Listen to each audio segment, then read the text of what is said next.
Radio Rahim here with the new WBC heavyweight champion of the world, Bermane Stiverne, holding that belt around your chest right now, knowing that you are indeed the WBC heavyweight champion. Talk to me about what kind of emotions are welling up in you right now. I don't know. Maybe when I'm alone tonight, or whenever I'm alone, I'll, like I said at the press conference, I don't really know what's going on right now, so I'm just going with the flow right now. You know, they say that in moments like this, a lot of times it's a delayed reaction. It takes a while for it to wash in. In the ring, it seemed like there was a delayed reaction there too. Don King referred to it as maybe your version of the rope-a-dope. Was that in fact what you were doing? Yes, I want to let Chris get really comfortable, because when he gets comfortable, he makes a lot of mistakes and take his opponent for granted. So that's what I did, and I think he did that mistake in the second round, and I caught him at the end of the round. And then what happened, he did it a couple times in the fourth and fifth, and sixth round he did it about 3 times. The first 2 times I didn't caught him, and then the third time I did caught him. So I was really waiting on him to do that same mistake he did in that first fight. Everybody knows that Chris is, all heart. He comes out with a fury. When you were laying against the ropes and absorbing those shots, were you at all concerned that, if one slips through, one could catch you like, that you didn't see coming, like you caught him the same way?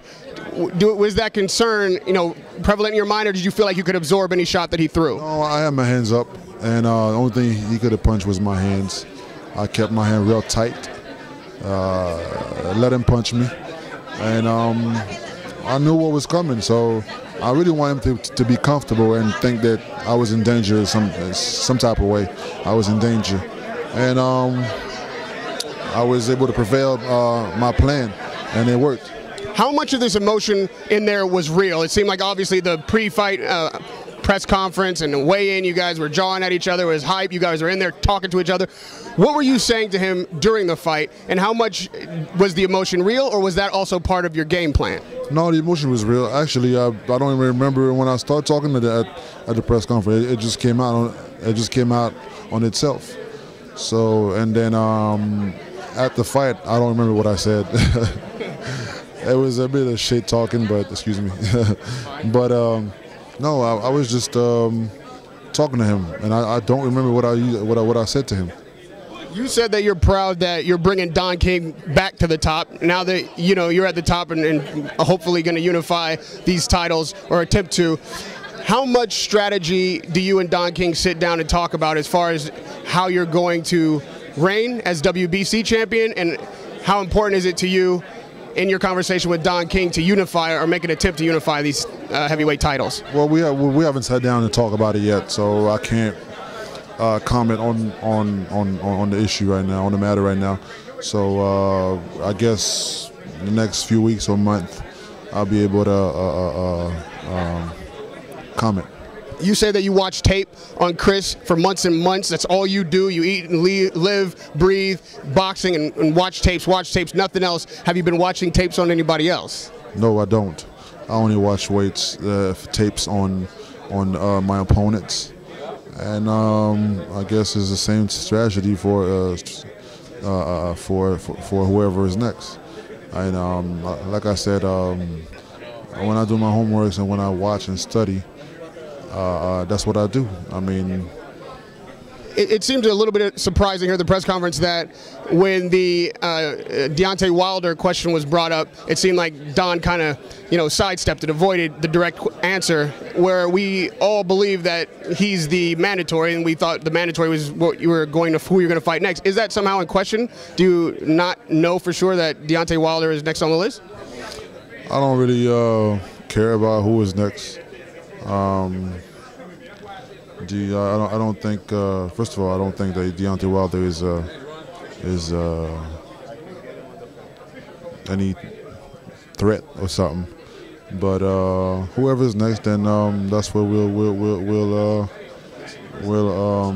work on. I mean, I can't talk right now. I can say something right now, and it won't happen when I do fight. But like I said, within the next few weeks, or months, I should be able to announce or elaborate on what's my next move.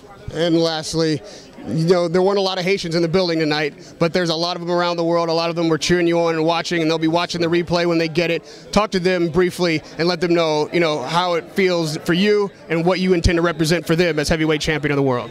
Represent faith, joy. I mean, inspiring. This is for all the people with the struggle, people that don't have hope, the poor people, or whatever it is. Not just Haitian, but anybody in the world that has issues and can't really do what they want or don't have any faith. Just to let them know that anything is possible if you put your mind to it, you know. And I carried my Haitian fellows in my heart to the fight, and I always think about them and how the struggle is hard. Thank you, Bermane Stiverne, for an excellent fight. Congratulations on becoming WBC heavyweight champion of the world. Radio Rahim with Bermane Stiverne.